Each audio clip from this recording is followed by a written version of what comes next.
same as this. It's not muted.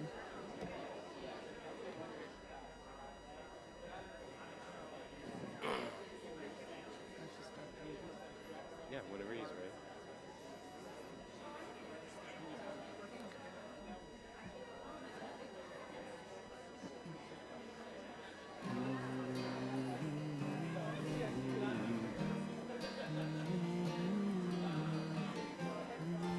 Do you hear it?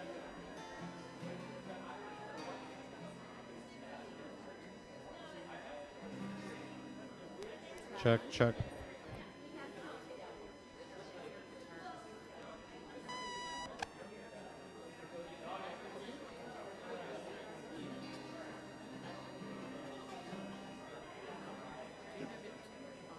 No, it's once you plug in it.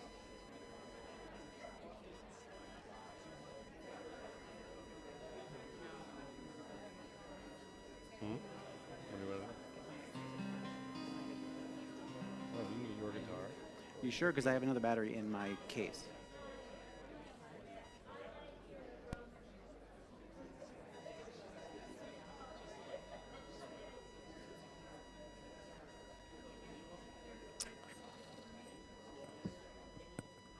We're replacing one quick technical item, a battery, and then we'll get started. While we're doing that, if you'll turn your cell phones off, that'd be a big help. And if you did not grab a Shabbat prayer book on your way in, that'll be helpful for the service.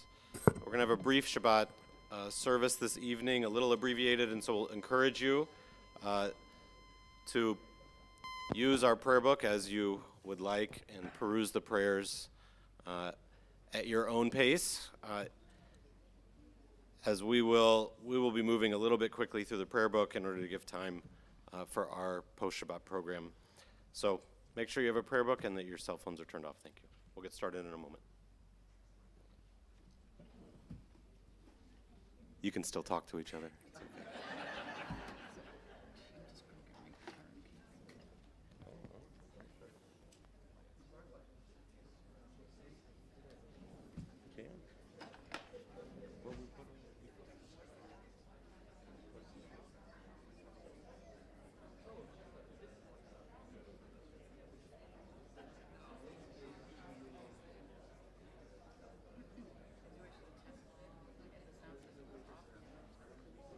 Can't.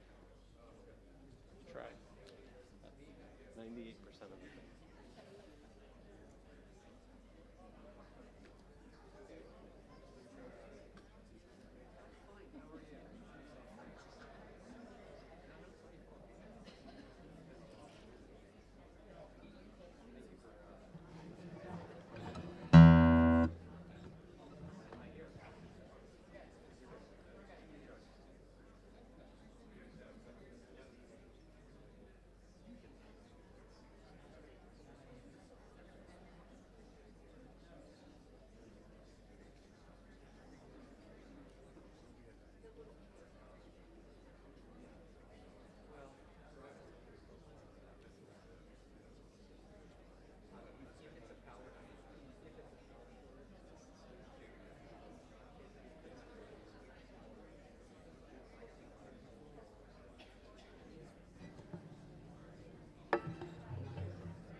There are no words. Please join with us.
Thank you for gathering and joining us on this Community Shabbat for this special evening.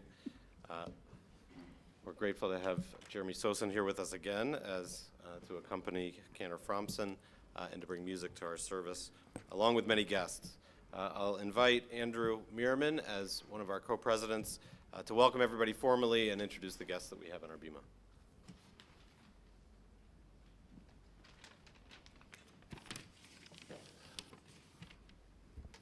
Shabbat Shalom, everybody.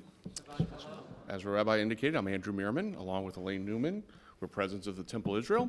We want to welcome everyone here tonight for this community Shabbat and this important discussion tonight on anti-Semitism in America today.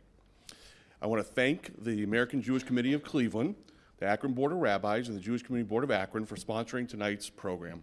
We also want to acknowledge some of our guests this evening. We want to welcome two members of the Akron City Council, Shamus Malik and Ginger Baylor. Thank you for being here.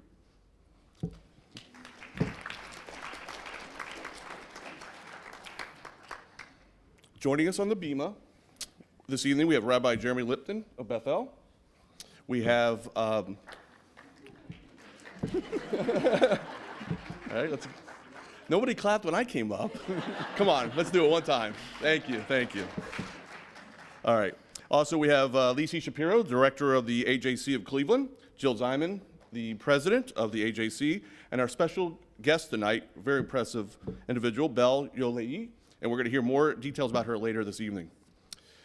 Finally, we'd like to acknowledge tonight serves as the conclusion of Temple Israel's first emerging leader class, and this program was a lot of work, and we want to thank Linda Barr for all her hard work putting this program together.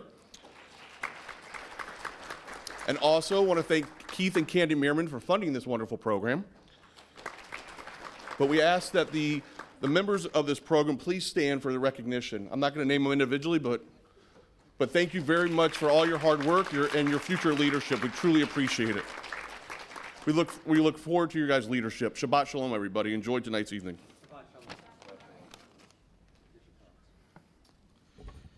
It's an honor to invite Sam and Debbie Reese, representatives of Revere Road Synagogue, to light our Shabbat candles. The blessing is found on page 2 in your prayer book.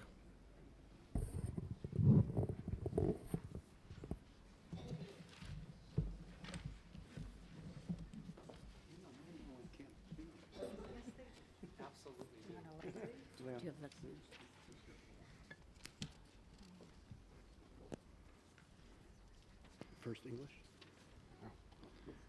O source of light and truth, creator of the eternal law of goodness, help us to find knowledge by which to live. Lead us to take the words we shall speak into our hearts and our lives. Bless all who enter this sanctuary in need, all who bring the offerings of their hearts. May our worship lead us to acts of kindness, peace, and love. Amen.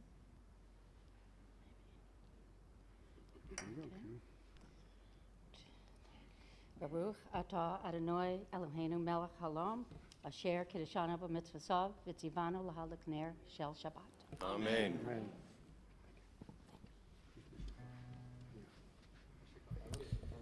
Page 10 in our prayer books, we begin with the words of Hine Matov. It is good for us to gather together as a Jewish community, as a part of the greater Akron community, especially on this Shabbat evening. Page 10.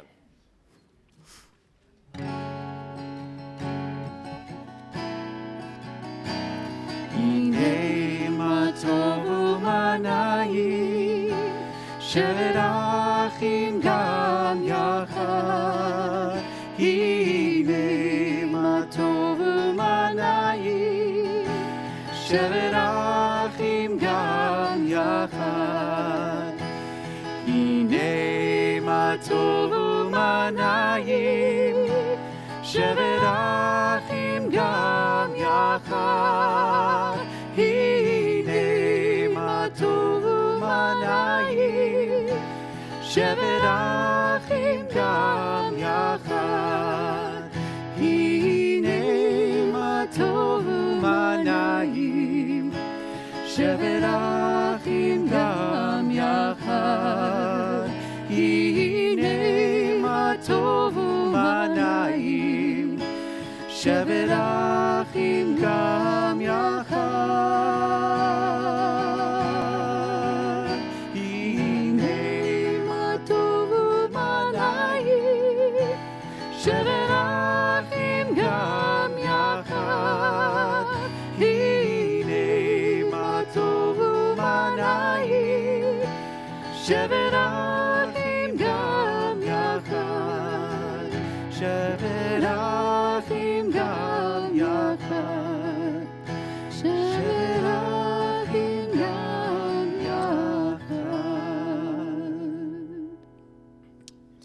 moment to remember where we were 1 week ago, to look back on these last 7 days, some of us having traveled, some of us as you were walking in told me how exhausted this week was. For some of us, we were sick, and for some of us, we were strengthened. We look back on each day, taking a moment to remember the conversations had, allowing the mistakes, the challenges to fall into our past and hold on to the blessings as we bring them into this Shabbat. The words of L'chadodi. We welcome Shabbat, our own personal Shabbat, our communal Shabbat, and Shabbat in this sanctuary. With these words, as we reach the conclusion of this prayer, we'll welcome Shabbat through our doors by standing and facing the entrance. We begin page 20.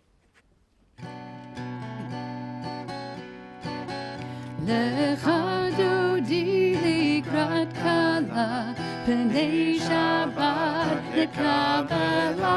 Lecha dodi likrat kala, pnei Shabbat nekabela. Lecha dodi likrat kala, pnei Shabbat nekabela. Lecha dodi likrat kala, pnei Shabbat nekabela. שמור וזכור בדיבור אחד, השמיענו אל המיוחד, אדוני אחד, שמו אחד, ושמו תפארת לתחילה. Lecha dodi likrat kala, pnei Shabbat nekabela.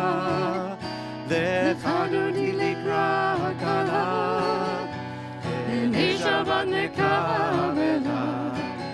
לקראת שבת לכו ונלכה, כי היא מקור הברכה, מראש מקדם נסוכה, סוף לא עשה במשכה בתחילה. Lecha dodi likrat kala, pnei Shabbat nekabela. Lecha dodi likrat kala, pnei Shabbat nekabela.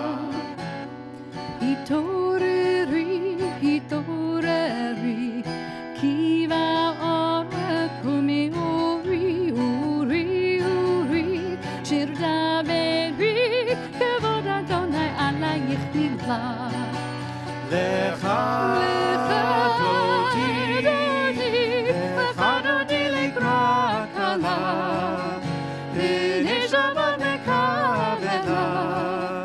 Lecha dodi likrat kala, pnei Shabbat nekabela. Please rise as we face the entrance to our sanctuary. For those at home, the entrance to your home. בואי ושלום עטרת בעלה, גם בשמחה ובשמחה, תוך אמוני עם סגולה, בואי חלה, בואי חלה.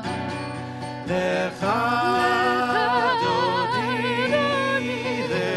dodi likrat kala, pnei Shabbat nekabela.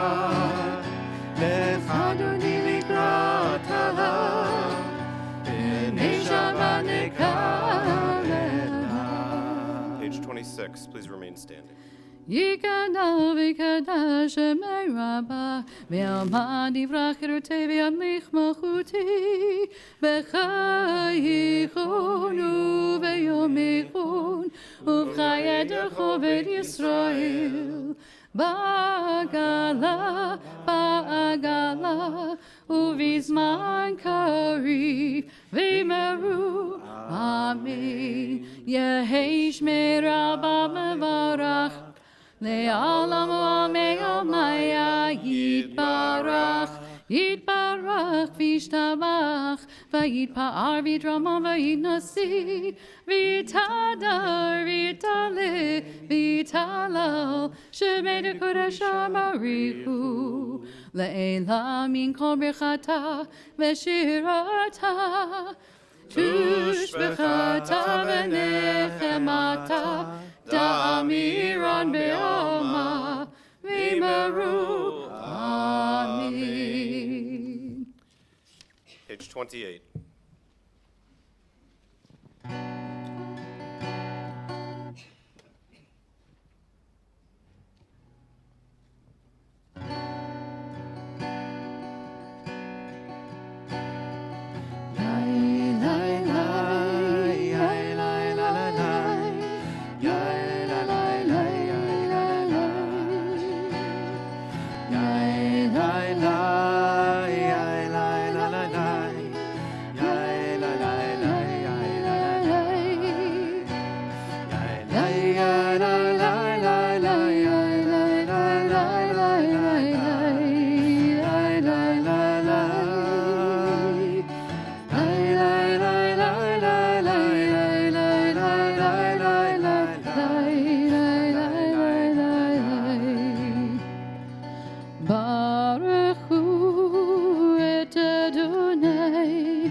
Page 31.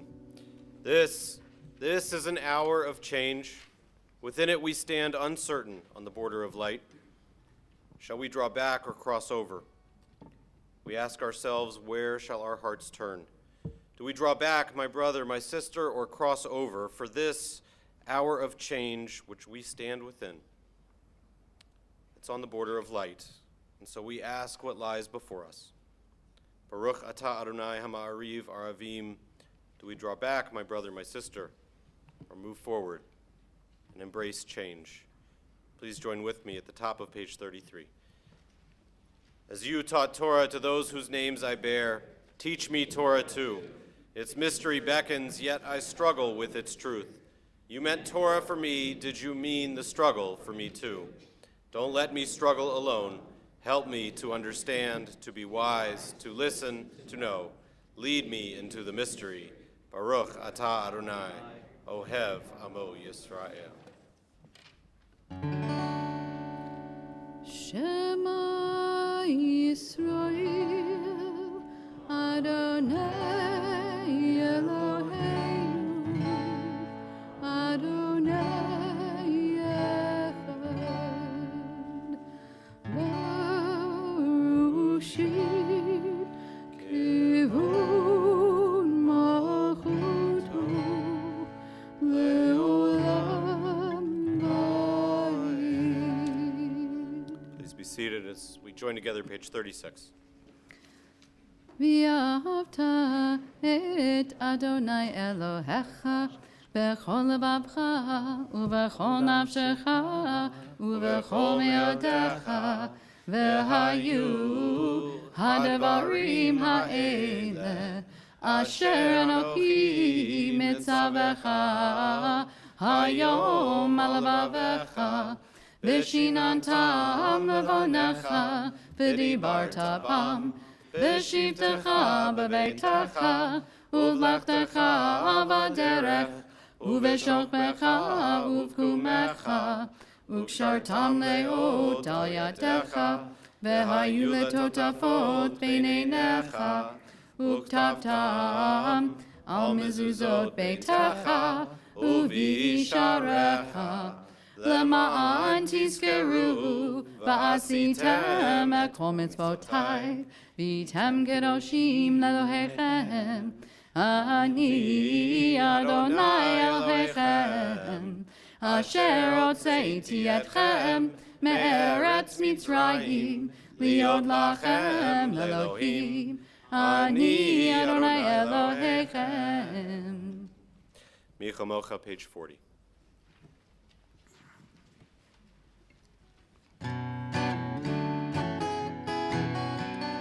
מי כמוך באלים אדוני, מי כמוך נהדר בקודש, נורא תהילות עושה פלא, נורא תהילות עושה פלא. מלכותך ראו בניך, בוקי הים לפני משה.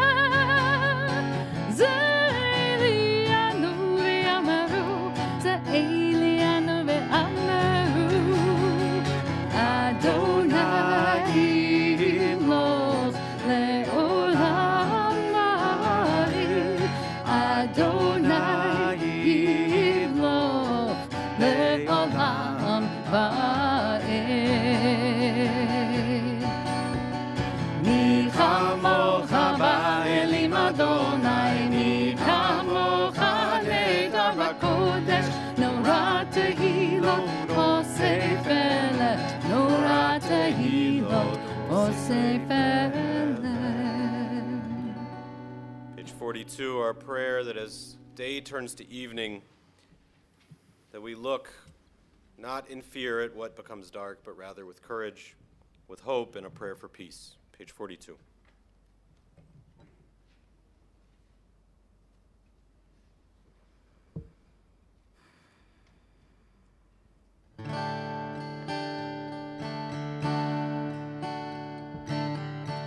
Ashkivenu Adonai Eloheinu l'shalom, l'shalom.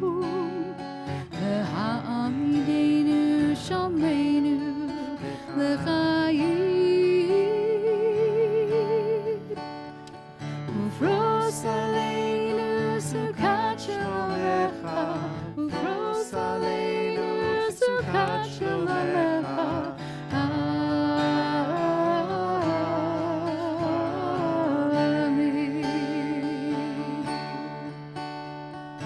Shelter us beneath thy wings, O Adonai. Guard us from all evil things, O Adonai. Keep us safe throughout the night, till we wake with morning's light. Teach us, guide wrong from right. Amen.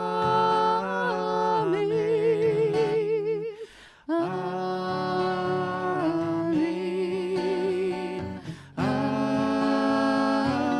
Amen. Amen. Amen. Amen. Amen. Ashkivenu Adonai Eloheinu l'shalom, l'shalom. V'hamidenu shomreinu l'chayim. Ufros aleinu sukat shlomecha, ufros aleinu sukat shlomecha.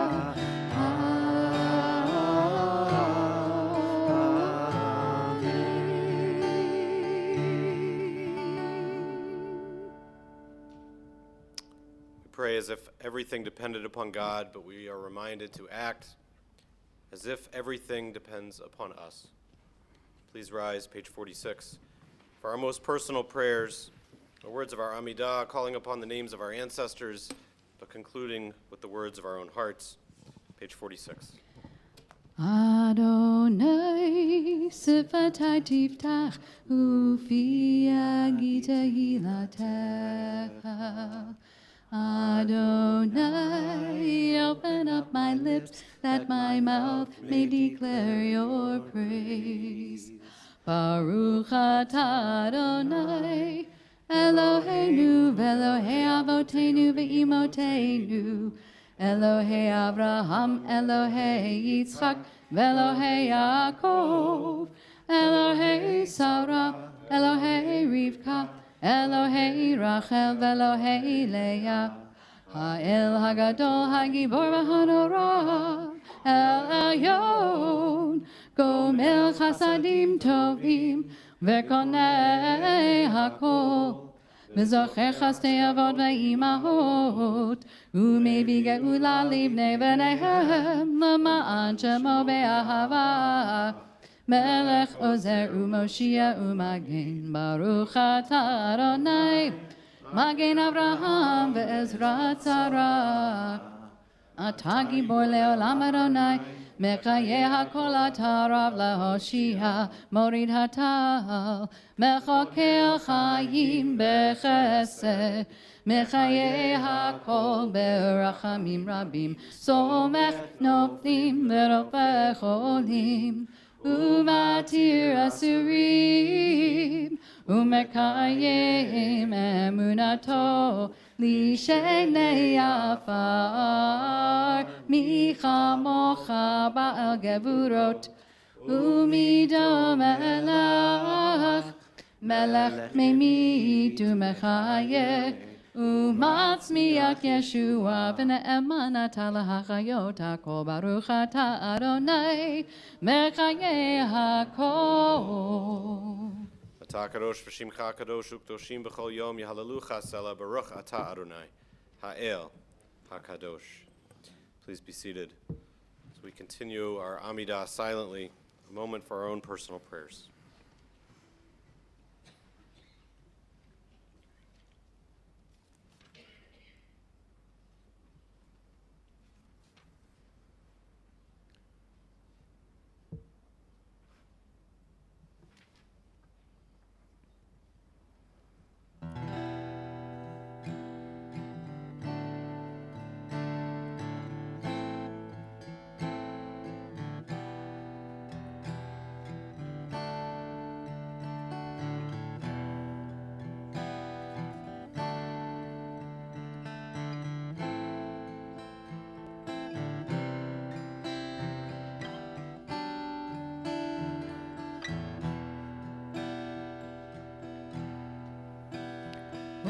Say shalom bimrama, hu yaseh shalom aleinu, ve'alku Yisrael, ve'alku Yoshvi tevel, ve'imru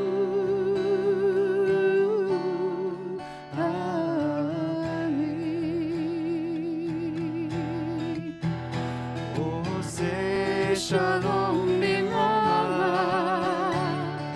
hu yaseh shalom aleinu, ve'al kol Yisrael, ve'al kol yoshvei tevel, ve'imru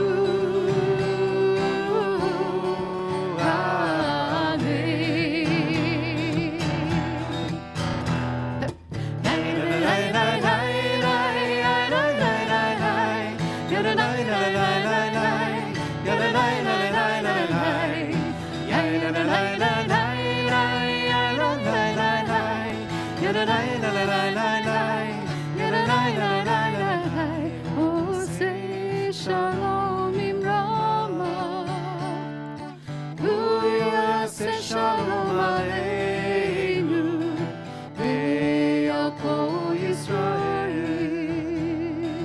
ve'al kol yoshvei tevel, ve'imru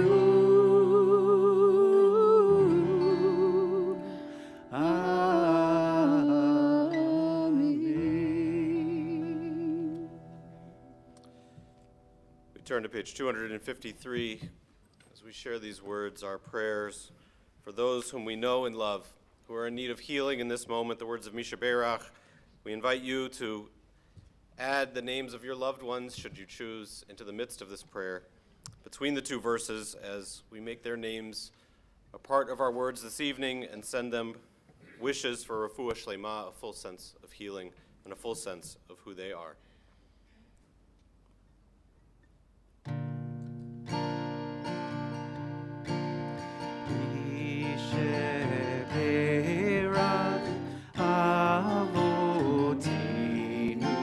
מקור הברכה לאמותינו, may the source of strength, who bless the ones before us, help us find the courage to make our lives a blessing, and let us say Amen. If you have a name you'd like to share, please feel free to share it aloud.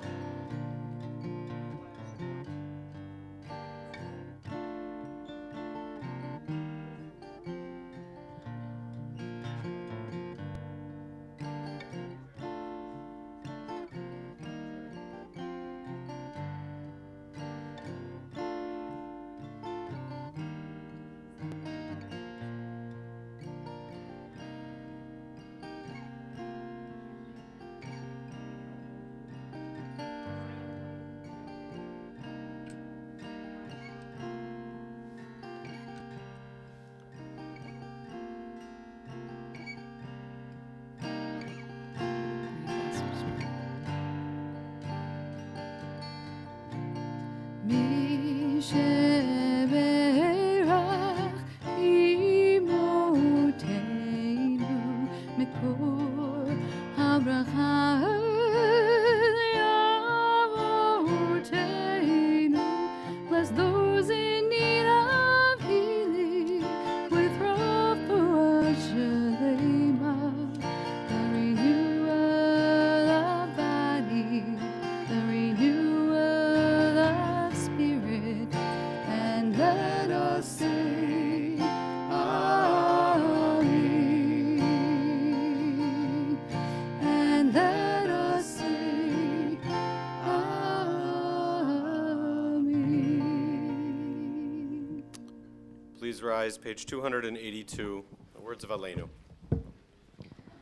עלינו לשבח לאדון הכל, לתת גדולה ליוצר בראשית, שלא עשנו כנראה הרצות, ולא שמנו כמשפחות האדמה, שלא שם חלקנו כהם, וגור עלינו כחמנה, ואנחנו קוראים ומשתחווים ומודים לפני מלך מלכי המלכים, הקדוש ברוך הוא.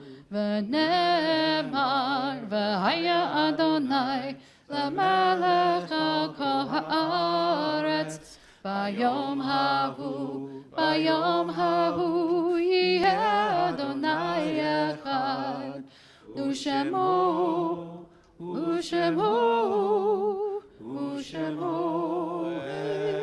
אחד. Please be seated.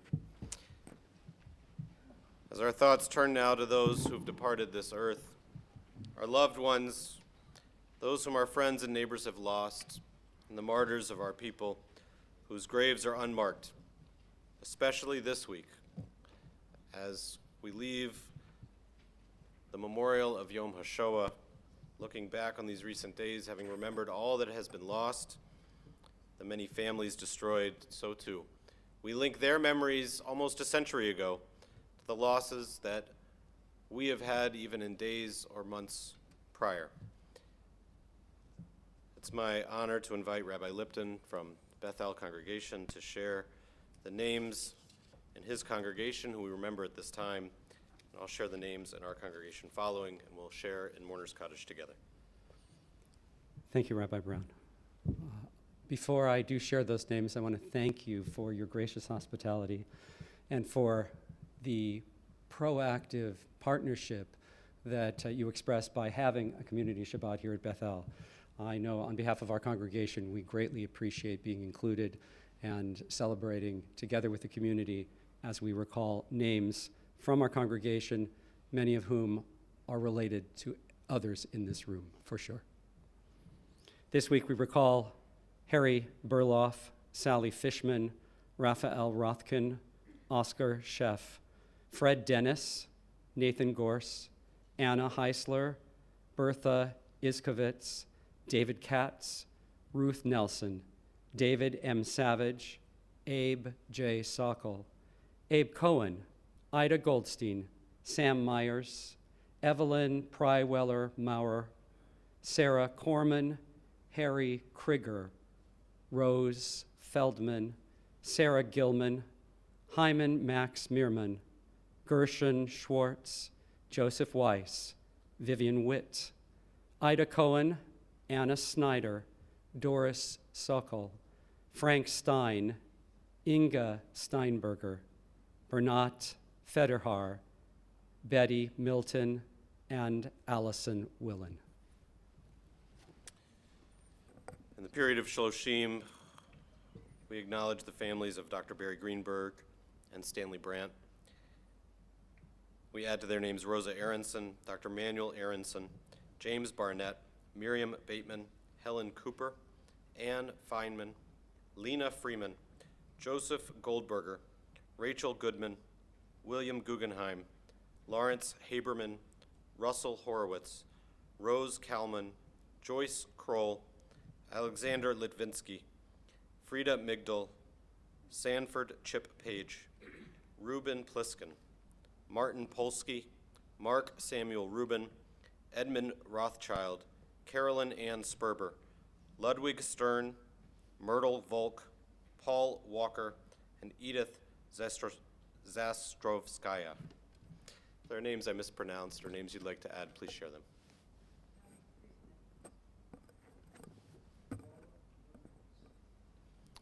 Page 294, please rise with us. We share together. Yitkadal v'yitkadash shemei rabbah, be'alma divrach hirutei v'yamlich malchutei, v'chayechon u'v'yomechon, v'chayei dechol beit Yisrael, b'agala u'v'zman kariv v'imru, amen. Yehei shmei rabbah mevarach le'alam almei almaya, yitbarak v'yishtabach v'yitpa'ar v'yitromam v'yitnaseh, v'yitadar v'yitalev v'yitalal shemei dekudesha barichu.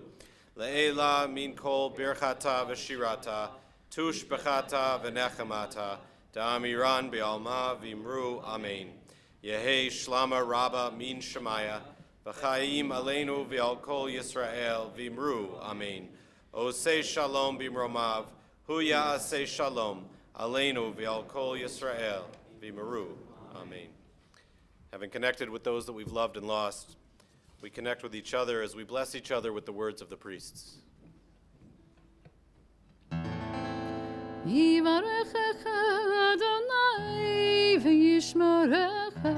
God bless you and keep you.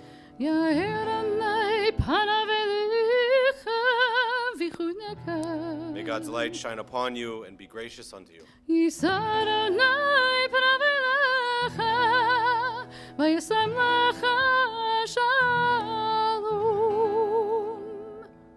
You always feel loved.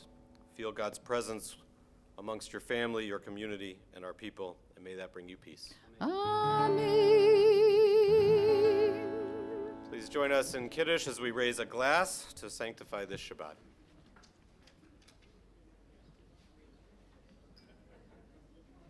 Baruch atah Adonai Eloheinu melech haolam, borei peri hagafen.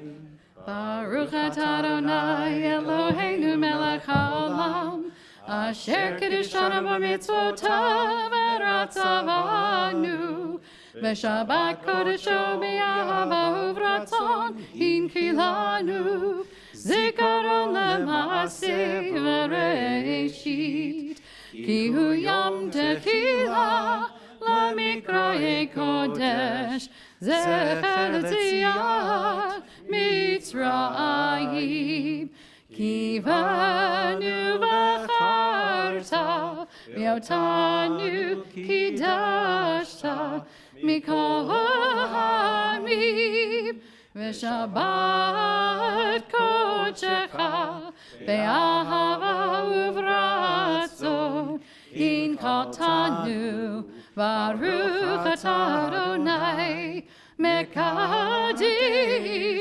HaShabbat. Amen. Baruch atah Adonai Eloheinu melech haolam, hamotzi lechem min haaretz. Amen. Please be seated. You've just completed the fastest Reform service in the history of Reform services. You can pat yourselves on the back.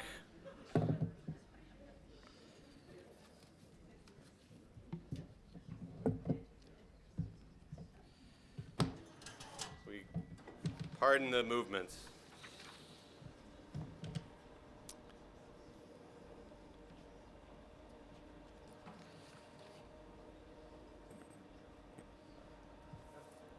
Six months ago, Marty Cohen, Marty, stand up. Marty should stand up. So you don't clap for Andrew Merriman, but you do clap for Marty Cohen. That's what we learned tonight.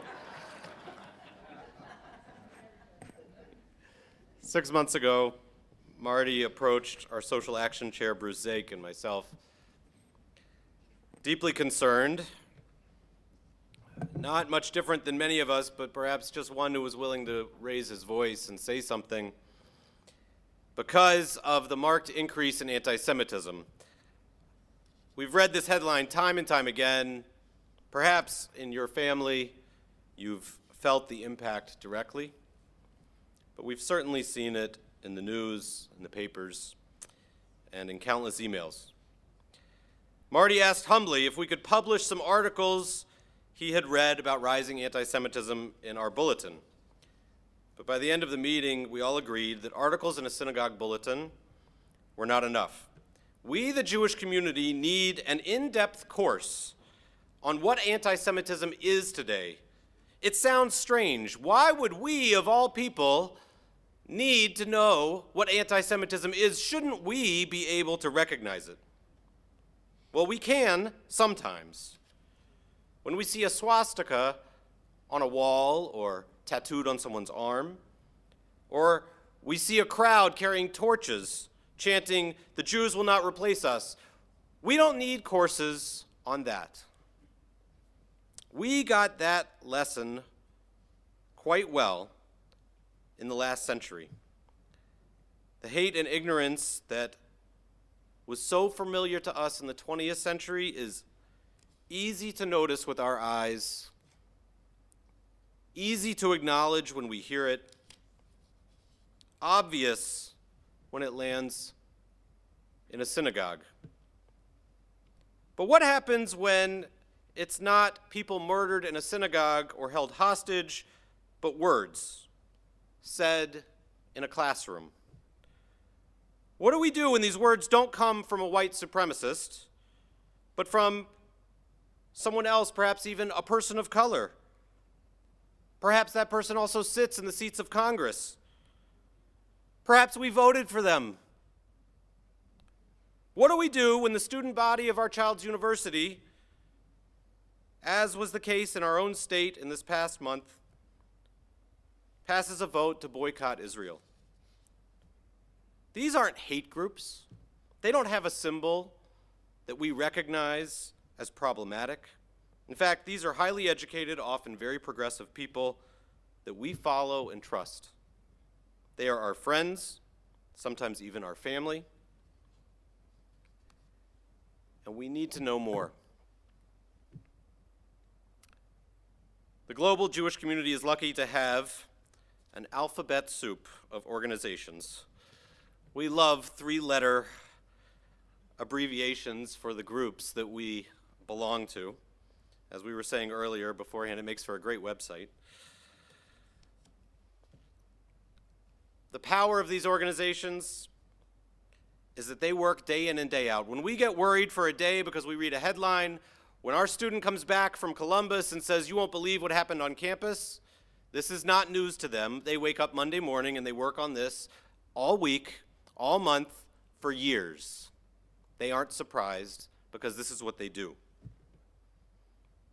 They combat anti-Semitism, they study it, they publish about it, they look at the whole world, at the big picture. It's not in tweets and headlines and simple instances that they work. It's in depth. These organizations are filled with the most intelligent, thoughtful, and passionate people. And in my opinion, no organization better embodies this expertise than the American Jewish Committee, better known by its, at the front of the alphabet, three-letter acronym AJC. So tonight we are honored to begin this three-part series for our community on anti-Semitism and dive deep into the complexities of this problem that we face with their Chief Advocacy Officer, Belio Eli. Moderating tonight's discussion is Brian Rolnick-Fox, CEO for Nimble Learning Strategies and Senior Consultant to the Jewish Community Board of Akron. Bell and Brian, I invite you to the other part of our bima as you'll lead us in this discussion. Please welcome them.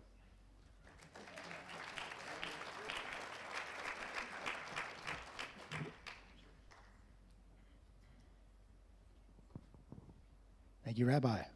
Can everyone hear me? You want to do a mic check? Can you hear me? Great. To kick us, good evening, everyone. Thank you so much for being here. Belle, to kick us off, why don't you just, for those who are not as familiar with AJC, share a little bit about the organization and your role as the Chief Advocacy Officer. Sure. Thank you. Hi, everyone. It's so nice to be with you. Thank you so much for your hospitality. And I just have to say, I'm my mother's daughter, and I get emotional sometimes. And it's not often that we get to do speaking engagements during Shabbat services. And coming off of Yom HaShoah and just being in a community where I haven't been here before, and seeing how all over the world, Jews are doing this on Friday night, and it's different everywhere, but we're all Jewish, and we have guests, and how special our tradition is, that it can look different in different places, but we're all honoring the same tradition and the same history, and always remembering our past. So I know we're talking about anti-Semitism, and it's a tricky subject, but I just wanted to acknowledge how special that is and how nice it is to be with all of you. Back to your question. No, before you do it, some people, I don't know if everybody knows this custom, but some people in Jewish life go, somebody says something really important or holy, they go, pshh. And so for you, I want to say, pshh, like. Thank you so much. Mamash gewalt. Okay, keep going. Thank you. AJC, American Jewish Committee, is a global Jewish advocacy organization. We have 24 offices here in the United States, 13 offices and posts overseas, and 37 partnerships with Jewish community organizations all around the world. We've been around since 1906, so it's been a minute, as have many Jewish organizations. But we really have this global architecture that we use to fight anti-Semitism, promote Israel's place in the world and advocate for Israel, and defend and advance democratic values and pluralism. And we do that mainly by focusing on grass tops, on leadership. And we do high-level diplomatic advocacy around the world with world leaders, diplomats, of course, working with politicians at the local, state, and national level, engaging in political advocacy, with religious, interfaith, intergroup partners here in the United States and around the world, and with strategic communications.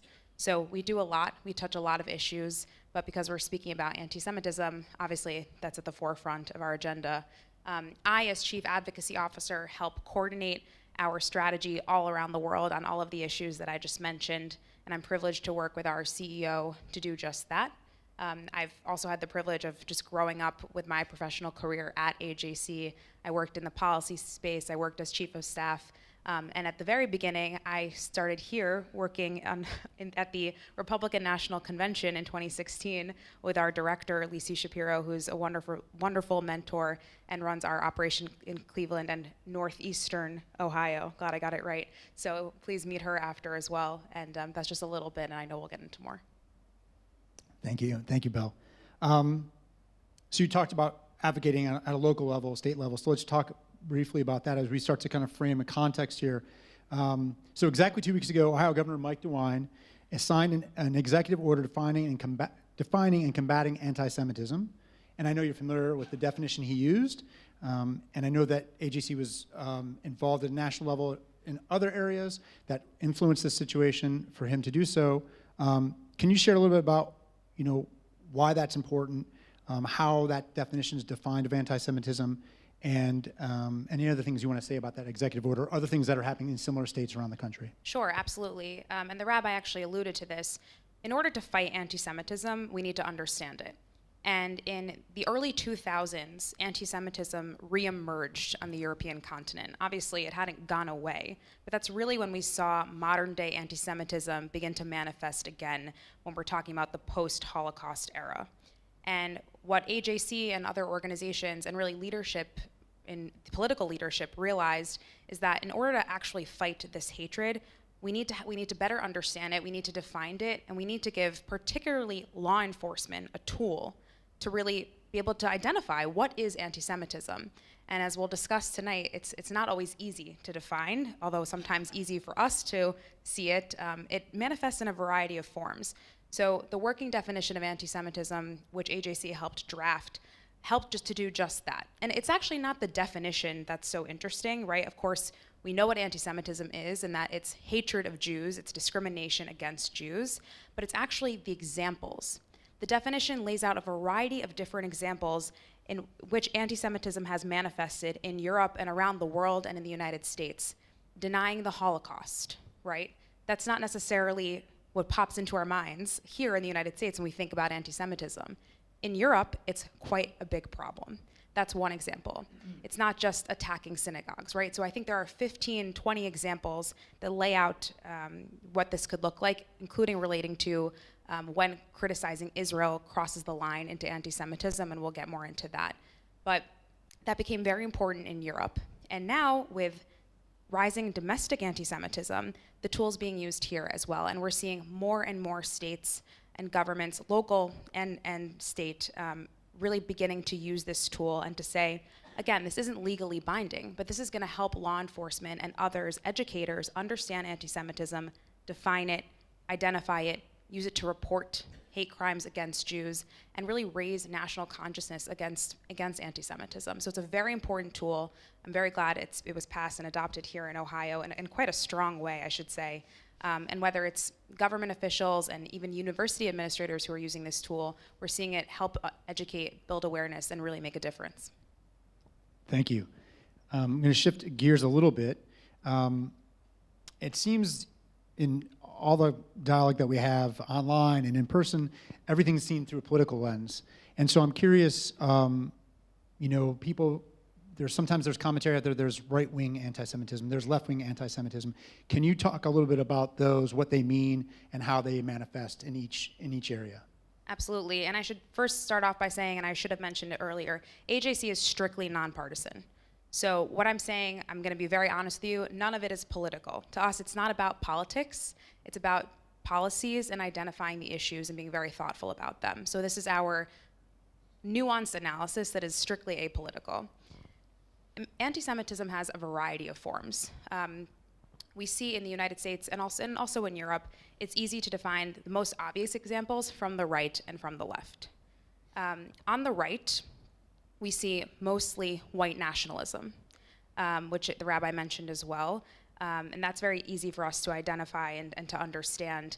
We also see more manifestations of really the initial origins of anti-Semitism deep-rooted in Christianity, and some very deep-rooted beliefs in Christianity that I think for in large part are gone, which is good, but sometimes are still there, and we see that manifested on the right. It's totally okay. If a cell phone didn't go off, it wouldn't be a program, so we needed it to happen. That just makes it extra special.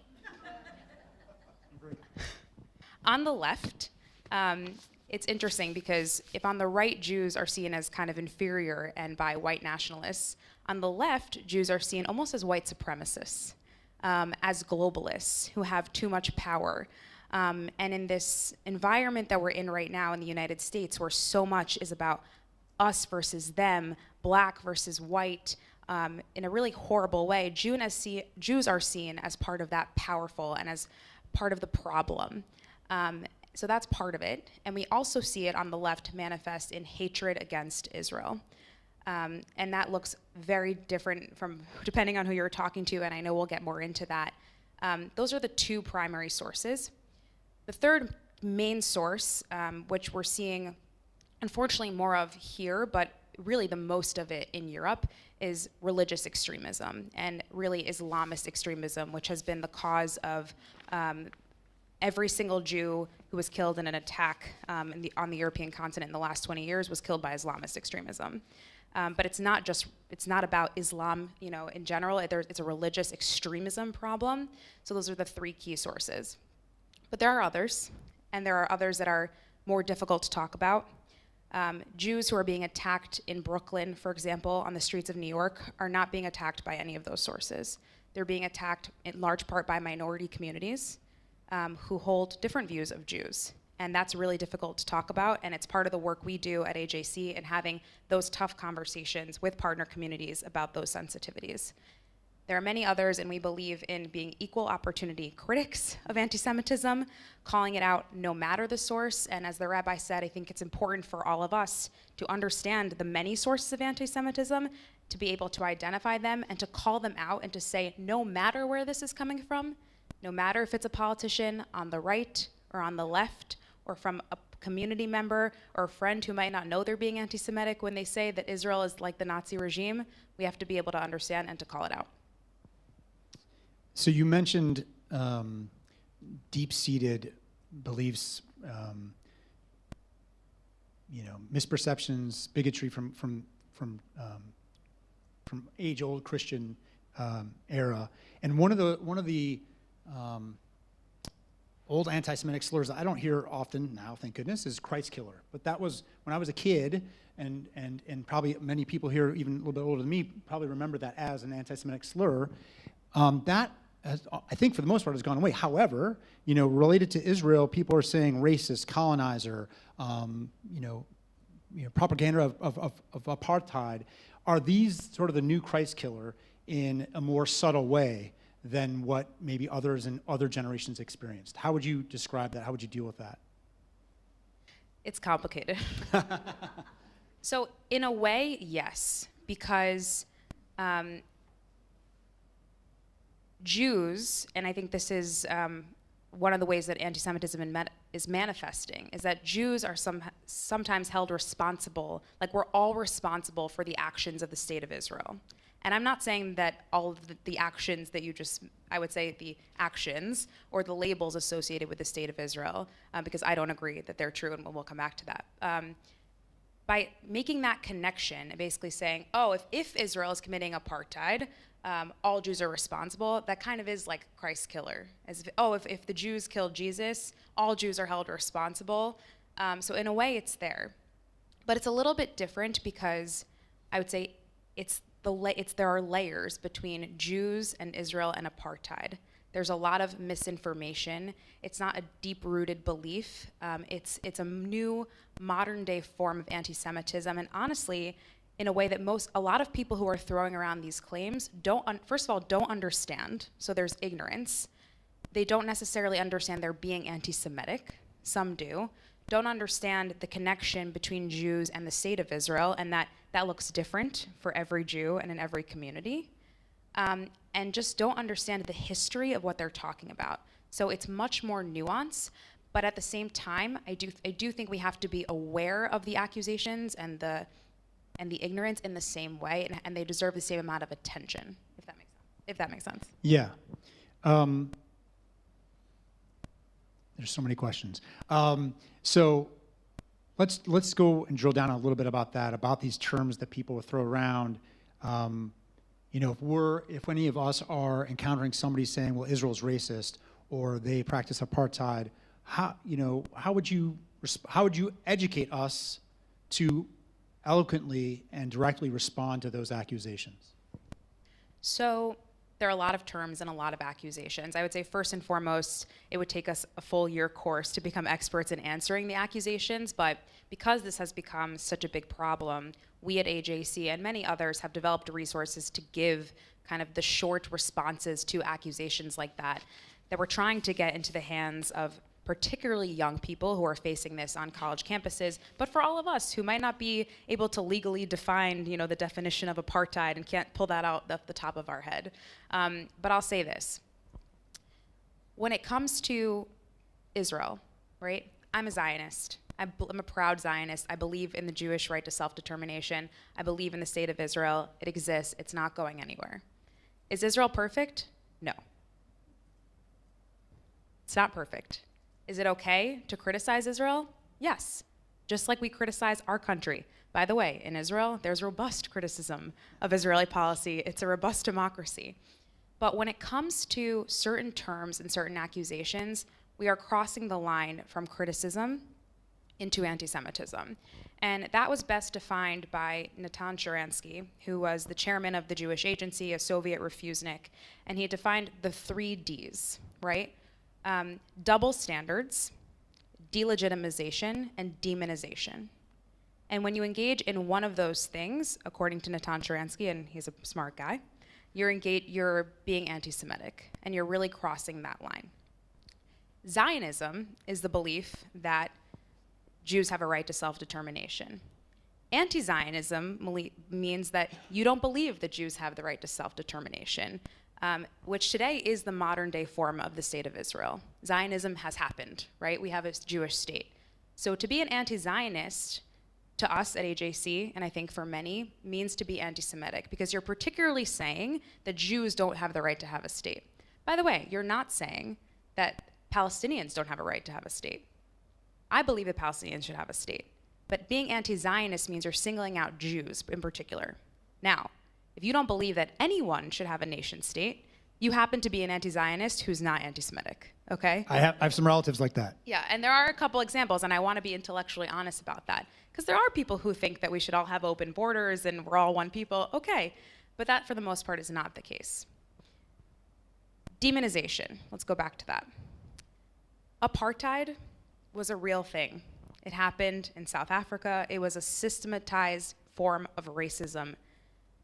I know it's hard for some people to understand, but even using that term in the Israeli-Palestinian conflict with all of the issues and the history is intellectually dishonest, number one, and it is trying to demonize Israel. Some don't understand that they're doing it, again, when they say that, but that is actually, for people who know what they're talking about, what they're doing. Israel didn't want to have a separation barrier or a security fence. It was built after the Second Intifada, which is quite recent history, because people were coming into Israel and blowing themselves up in suicide bombings on buses and cafes. Again, I'm gonna repeat that because a lot of people don't know that. That didn't exist before the early 2000s. People were free-flowing, there was free movement. Nobody wanted to have any form of separation, or I should say, maybe some did, but it wasn't a state wish to create that. So just that example alone, there's so much history and nuance and context that has led us to these situations, so it's intellectually dishonest. Tell me another term. Wait, before you move on, I just want to say, I don't know if anybody else has this personal experience, but I have friends in Israel who are super liberal. Test. And when I was in Israel many years ago, just after the wall was built, they were saying, I hate the wall. I don't want the wall, but I know that we need the wall, right? Like they didn't want it, right? And many other people here might have a personal experience. Like when Sbarro Pizzeria was bombed in the early/mid 2000s, like that was my pizza place. That was where I hung out when I was visiting Israel. And so that's a small sliver of what I'm going through as an American Jew, let alone Israelis are going through. And so people don't understand that the reason why the wall was created was because of those bombings. And so I think it's also important that, this is just me speaking here, that we add, if you have any personal context when you're talking with your friends, to add that in there, because I think it makes it more human and more relatable and not just facts and figures and not definitions of anti-Semitism, et cetera, et cetera. So you said the 3 Ds. I think you covered 2. Demonization. What are the 3? You're right, I didn't cover all of them. Let's repeat them together. You say a word, and then we'll repeat. 1, 2, 3. No, I'm serious. You say one. What's Demonization. Demonization. Double standards. Double standards. And delegitimization. And delegitimization. It's actually quite hard to say. It is. It's a tongue twister. So we covered, well, apartheid kind of covers a couple of them, Yeah. but double standards is actually quite easy. United Nations has singled out Israel more than any other country in the world as if it is the single greatest human rights abuser that exists. It has an agenda item number 7. Every year they talk about only what's going on in Israel. Now again, I'm not saying there aren't challenges. There are. There are very difficult challenges that the Israelis and the Palestinians have to grapple with. But to make it seem as if Israel is the greatest human rights abuser in the entire world, given everything that is going on in the world right now, by the way, and just in the past 10 years alone, Syria, I don't have to name these for you, is outrageous. That is a double standard. That is singling out the one and only Jewish state. That's all I'm going to have to say about that. We covered demonization we covered demonization. Delegitimization is basically any language that talks about the Israel as if it shouldn't exist. And I'll give you, it's a country. It exists. I'll give you an example. Part of the Palestinian liberation movement uses a slogan, "From the river to the sea, Palestine will be free." That basically means that Israel should be wiped off the map. And we can get into the complexity of this, because again, not everybody thinks about that when they're saying it, right? The Israeli-Palestinian conflict is like the sexy social justice cause of our time. I mean, it's really unfortunate because it's so misunderstood. That is delegitimizing the state of Israel and its right to exist, and that's problematic. We're not doing that to many other states. We're not saying many other countries shouldn't exist. Demonization, I mentioned the apartheid claim. Another, probably the most prominent example is saying that what Israel is doing in Gaza is genocide. As a Jew, as a granddaughter of Holocaust survivors, that statement is deeply, deeply offensive to me, and should be to anyone, both as Jews, but also, again, intellectual honesty. People have died in Gaza. People have died because of Israel's actions in Gaza.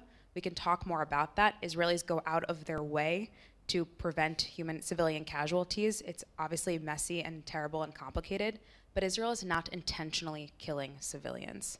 And to make that accusation is demonization. We're going to go to the audience here for a moment for some questions. There's so much to cover. I'm going to give you some scenarios as kind of a lightning round to help us give us some things we might say relative to some examples that maybe we come in contact with in our everyday life. Okay, so many people here have either children or grandchildren at Ohio State or other university or wherever around the country, college kids, and they want to support LGBTQ plus, and they want to go on the Pride Parade, whether they're gay or not, right? And they want to bring their rainbow flag with a Jewish star on it. And then the organizers tell them, no, you can't do that because that's going to trigger other people, right? So how would we coach that young person, if they would allow us to be coached? What would we say to support them to what they could say back to those organizers that make that claim? Oof.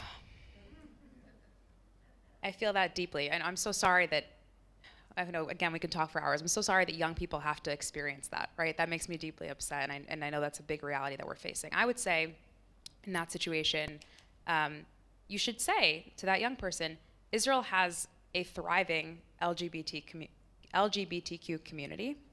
It is the only country in the Middle East where it's legal, and not just legal, welcomed to have an LGBTQ identity. So the fact that that's triggering for you who they're talking to means that we should probably have a conversation for you to learn more about that. Me as a Jew celebrating the Jewish state that is welcoming of gay pride, gay rights should be something that I am allowed to celebrate.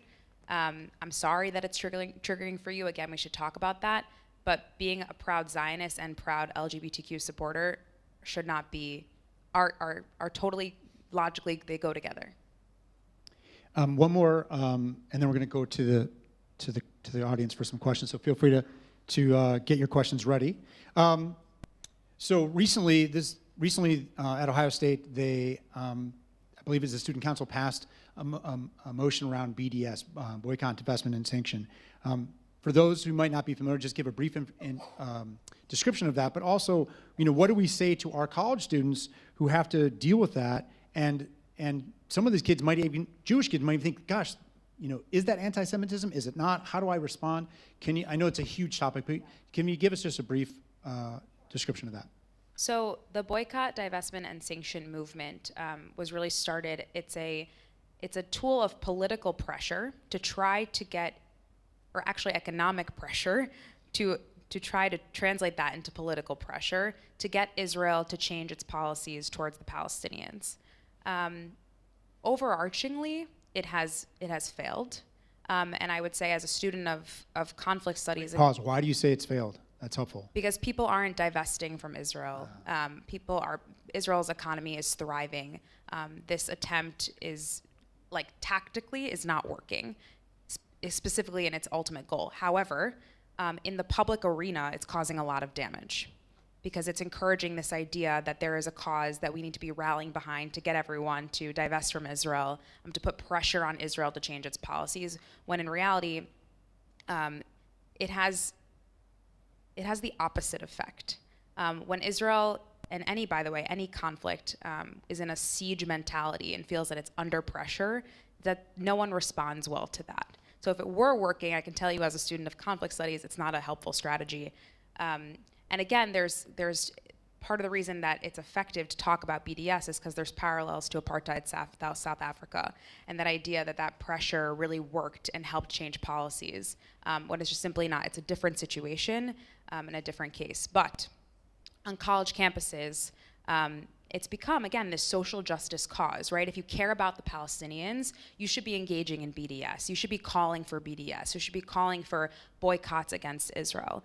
And that's really damaging to anyone who cares about Israel, and by the way, wants to be part of social justice causes and progressive causes on college campuses. What's happening is basically, if you're part of that space, you're being told, if you support Israel, you need to either step away or check that part of your identity at the door to be a part of this club. So don't be a social justice warrior because you support Israel. You can't be a social justice warrior if you support Israel. That's basically the big picture is what's happening. And is that, going back to our earlier sort of definition of anti-Semitism / anti-Zionism, is that anti-Semitic? Is it anti-Zionist? How would you define those terms relative to this particular situation? I would say that it's anti-Semitic, because if you tell someone that they can't believe that if they support Israel, they're not progressive, again, you're discriminating against a part of their Jewish identity. That's engaging in anti-Semitism. Now, the policy of BDS and whether it's anti-Semitic, we believe at American Jewish Committee it is. But I will say, there are plenty of people who are supporting the BDS cause because they want to see change in Israel. They believe that that's important. They're not necessarily doing that because they don't want Israel to exist. It's very nuanced here, right? They just think it's important to change the policy, and they believe that that's a way to do it, right? So they're trying to be, again, social justice warriors. But the founders of BDS have very openly stated, founders of the movement, that from the river to the sea, Palestine will be free. So that is in the underpinnings of the movement. And again, a lot of the followers might not know that, but that's really what it's at the root, and that's why it's problematic. Thank you. So we're going to shift to the audience. There's going to be a microphone here. Do we have a third one, or do I give this one up? I give this one up. Okay. Don't take it away from me. Okay, so you're going to use this microphone here, and you can just line up and ask a question to Belle.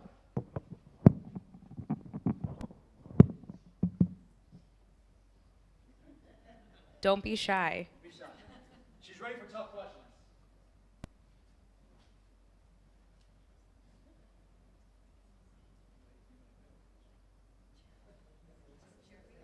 A familiar face. Hi, Belle. My name's Jeremy Sosin. As you saw, I play guitar from time to time. I'm also on the board of AJC Cleveland and our chair of our advocacy committee here, and I am immensely grateful for your wisdom and guidance. Can you share a few words about the positive impacts of the Abraham Accords? In large part, what I've seen when community organizers make it easy for politicians to stick their neck out because they're so in support of something, it's easy for politicians to do it.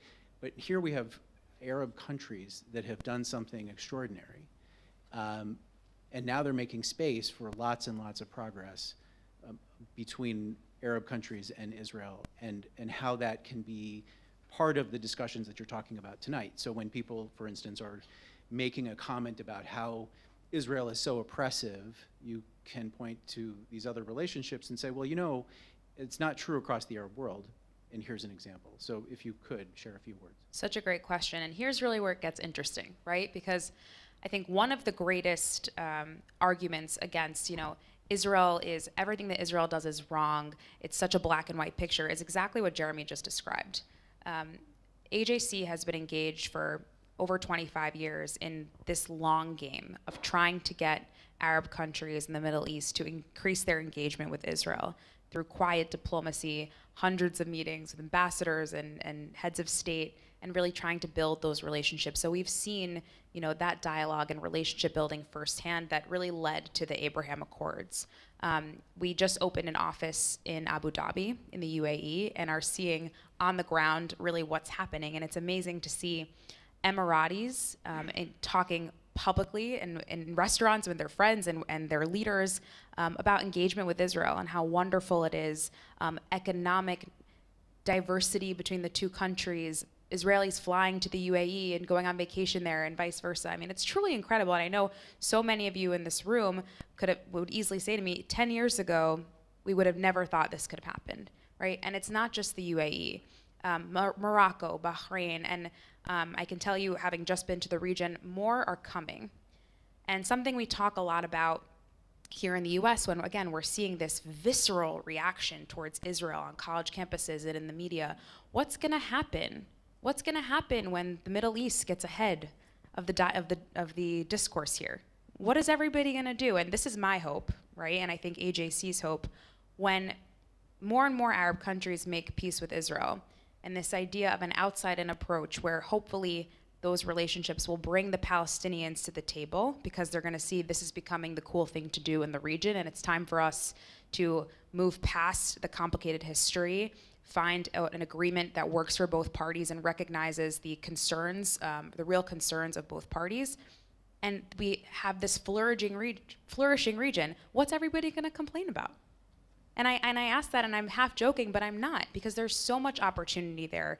So we're seeing that increasing. I think it's going to bring a lot more positivity to the region, and it's really important because I worry, on the one hand, about any student who believes in Israel as part of their identity and supporting Israel. I don't want them to say, I know I hear you complaining about the Palestinians, but look at the Abraham Accords. Because as important as it is, anytime that happens, and I've been in those situations, so the person on the other side of the conversation is going to say, well, that's a deflection, right? You're deflecting from the root of what's actually happening. So they're in a tough spot. I think it's important to talk about it, but at the same time, I don't want to get away from the fact that we need to be educating young people and supporters of Israel about these nuances, about history. I know nobody talks about history anymore, but we need to be giving them the tools to have those conversations. We might not convince everyone, but we at least need to be doing our best to make sure that they do have the facts and can answer those tough questions. Hi, I'm Rob Schwab. I'm visiting from Cleveland, and my daughter and her family are members of the synagogue here. So it's wonderful to be here tonight. I wanted to note and comment on and ask for your reflection. I wanted to note the passing of Senator Orrin Hatch recently, who was a great supporter and a lover of Israel. I met him and Nikki Haley, also another great supporter of Israel, in 2016 at the Republican Convention in Cleveland. And I was struck at the time by how passionate, how deeply they spoke about Israel. And it was really cute. What Orrin Hatch's comment, he goes, you know, he said to me, he goes, there's probably 4 Jews in Utah, and I don't think I get any of their votes. He goes, but I'm still, you know, a big supporter of Israel.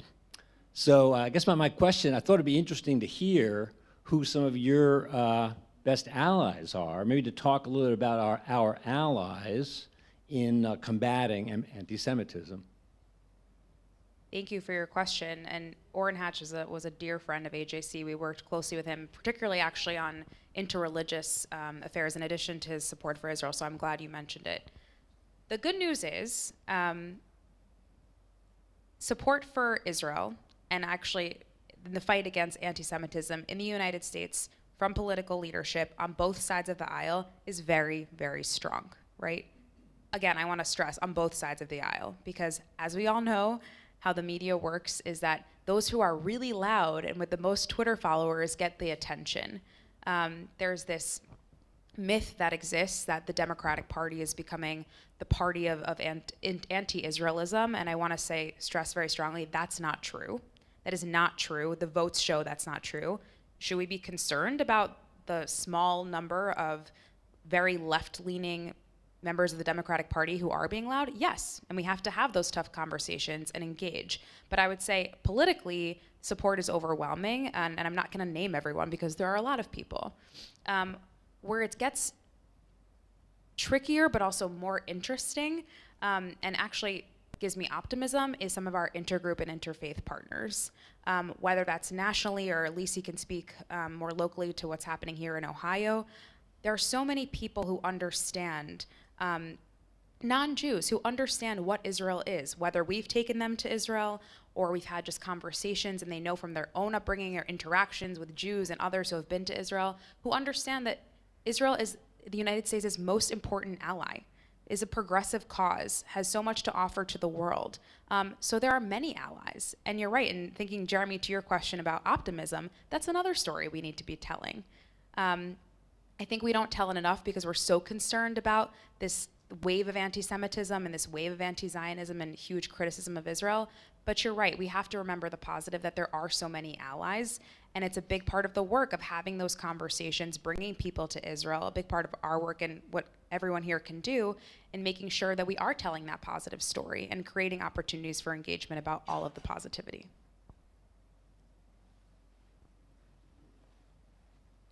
My name is Harvey Krieger, and my daughter Courtney, in the early 2000s, when you were talking about, she was in college and at Ohio State University, and Kenner Sebo's daughter just recently, 2 years ago, got involved in this, as my daughter did. I have a right to be heard. This is what you hear in college campuses when people who don't feel that like we feel, who are anti-Semitic, but they have the nuances and they start to, they get an audience.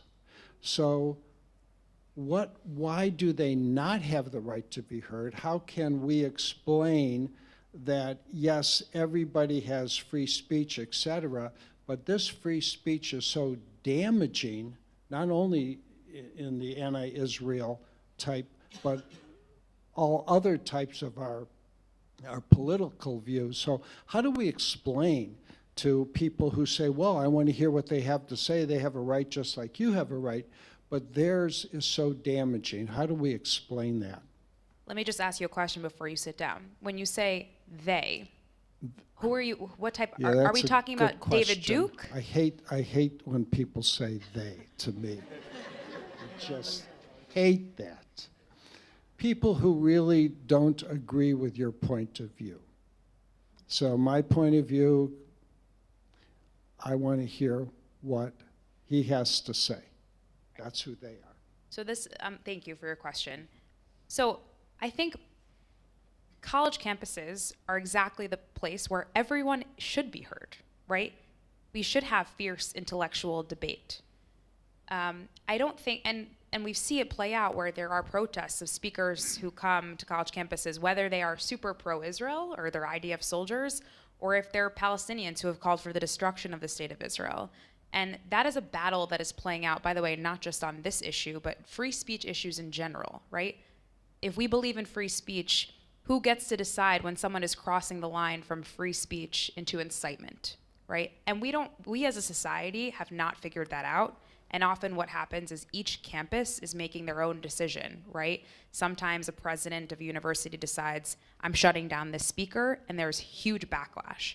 So I don't have a good answer to your question because we haven't figured that out. I will say that part of the reason that this conversation about defining anti-Semitism is so important, and when we talked about the definition, it comes back to that. it's one thing to criticize Israel. It's another thing to say things that suggest that Israel shouldn't exist, right? So if you have a speaker who is openly calling for the destruction of the state of Israel, I would say that's anti-Semitism, and they shouldn't have a platform on a college campus. So that's where you have to explain the nuance. And I've seen firsthand, we just had AJC and several other Jewish organizations brought together a summit of university administrators, over 40 of them, presidents and administrators, and Lisi would kill me if I didn't say that 3 of them were from Ohio. And yeah, we can applaud Ohio. And they came together to talk about anti-Semitism and anti-Israel sentiment on college campuses because of exactly of your question, because they don't know what to do in those situations. They don't necessarily understand the nuances. By the way, how could they? We don't understand the nuances. If you asked me before I worked at AJC, I couldn't explain all of this to you. So we have to get better informed so that we can have those conversations. And I want to say one more thing, which is related to your question. I want to acknowledge openly that there's a whole generation, a group of people, my age or younger. I don't think there are, hundreds of thousands of them, but there's a group that have very, very strong beliefs about Israel. And I would say they're anti-Israel, they're anti-Zionist, many of them, and they're Jews. We're not necessarily going to convince all of them and get them back. And I want to be open about that. There's a group called If Not Now. They're people my age who started this group, who I think would tell you, they might not say this to you, I will diagnose them, they grew up in the Jewish community, and they were fed a story that Israel is all about falafel and dancing and Jewish pride and identity, and it's wonderful. And that was a failure of our community, all of us, because we didn't necessarily explain the nuances. We didn't talk about the Palestinians. I'm lucky I got more exposure to that part of the conversation, but not everyone did, and they feel lied to. So they've gone to the extreme. There's a group of people like that. And what I don't want is that for that voice to get louder, because they're wrong. Again, Israel's not perfect, but they're wrong. It's not black and white. Israel has tried to make peace. I can go on and on, But my point is, what we can do now is try to educate those who have the opportunity to learn. We can tell our children, my future children, your children, grandchildren, the story of Israel. We can explain the complex history. We can explain the connection between Jewish identity and Israel. And you don't have to want to live in Israel. You don't have to be obsessed with Israel, but you can acknowledge that there is a Jewish connection to Israel, and you can support the idea of the Jews living in Israel and their right to do so. So it's our obligation to do that, so we can try to change the course of these conversations so that more people, Jewish and non-Jewish, understand those nuances. I think that's where we have to course correct. Sure. Thank you, Belle, because I was going to just ask that question and you answered it. So, okay, Ron, you get the last question. I feel like Phil Dine. Ron Letterman. I just finished a semester course at the University of Akron in anti-Semitism. And one of the things we discussed was the history, back to St. Augustine and that. Can you give everybody a little overview of that? Because a lot of people don't realize how far back anti-Semitism goes. My answer is no, because it will take too long. But because it really has evolved, right? Very briefly, we mentioned the roots in Christianity. But when you go from there, the history of anti-Semitism branches out in so many different ways in the Arab world, in Europe, in the United States, so I wouldn't be doing it justice. I can say that if you go to our website, and I'm not just promoting AJC, but I'm saying this with pride because we just spent a year creating a resource page on anti-Semitism and a resource page on Israel. So if you go to resources, you can look at all of the information that we have that will explain. There's a whole article on the history of anti-Semitism. And I'm glad that you took a course on it because it's so important to understand and it has so many implications for what we're seeing today. I'm going to pass it back to you in just a moment, Rabbi. I just want to say thank you so much, Belle. It's really hard. Yes, please.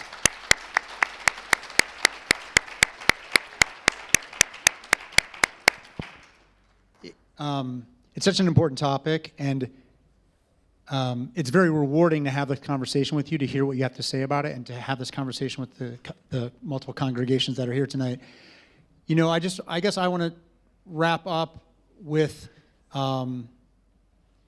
I think we forget that this thing called anti-Semitism and anti-Zionism is a lifelong pursuit. My sons Jonah and Gideon are 8 and 10. And when the Pittsburgh shooting happened a few years ago, and they were even much younger, it broke our hearts, but we wanted to tell them because we didn't want them to hear it from somebody else in school. And that was the beginning of their education about anti-Semitism. Now, maybe technically you could say, well, Passover is the beginning, right? And so this morning, they overheard my wife Becky and I talking about Ukraine and how JDC, another in the alphabet soup of Jewish organizations, is helping take Holocaust survivors from the Ukraine and bringing them to Germany, of all places. And we were kind of chuckling at the irony of that. And they, being curious young little boys, said, well, tell us more about that. And they sort of know a little bit about the Holocaust at an age-appropriate thing, and we started to talk about that. And our youngest, Gideon, said, what is anti-Semitism again? And I referenced Michael Levin and said he has a whole course, a college course on anti-Semitism, and that it would take us weeks and weeks to actually answer that. But the short version is X, right?